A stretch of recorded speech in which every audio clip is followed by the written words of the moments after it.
কষ্ট দিয়ে কথা বলে এবং আপনার অপরাধগুলো মানুষের সামনে উঁচু করে ধরে, তাহলে বলবো আপনার শাশুড়ির এখানে যতটুকু না ভুল, তার থেকে বেশি ভুল হচ্ছে আপনার স্বামীর। কারণ একজন শাশুড়ি ঠিক ততটুকু পর্যন্ত বিষাক্ত হতে পারে যতটুকু পর্যন্ত আপনার স্বামী তাকে অ্যালাউ করে। আপনার স্বামীকে এ বিষয়ে কিছু বলতে গেলে আপনি হয়তো আপনার স্বামীর কাছ থেকে সবসময় এই কথাটাই শুনছেন, উনার স্বভাবই এরকম, তুমি সহ্য করো।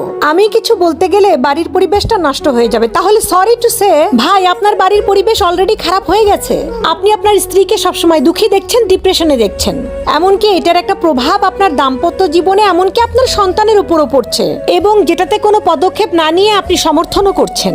এখানে একজন হাজবেন্ডের তার স্ত্রীর প্রতি পজিটিভ হওয়াটা খুবই জরুরি। মাত্রাতিরিক্ত অন্ধভক্তি কোনো ভালো লক্ষণ নয়। না হলে খুব তাড়াতাড়ি এমন একটা দিন আসবে যখন আপনার স্ত্রী শ্বশুরবাড়ির লোকজনকে তো সম্মান করবেই না, উল্টো নিজের হাজবেন্ডের প্রতিও সম্মান এবং ভালোবাসা কমতে থাকবে, যেটা আপনার বাচ্চাদের জন্য খুব একটা ভালো কথা না।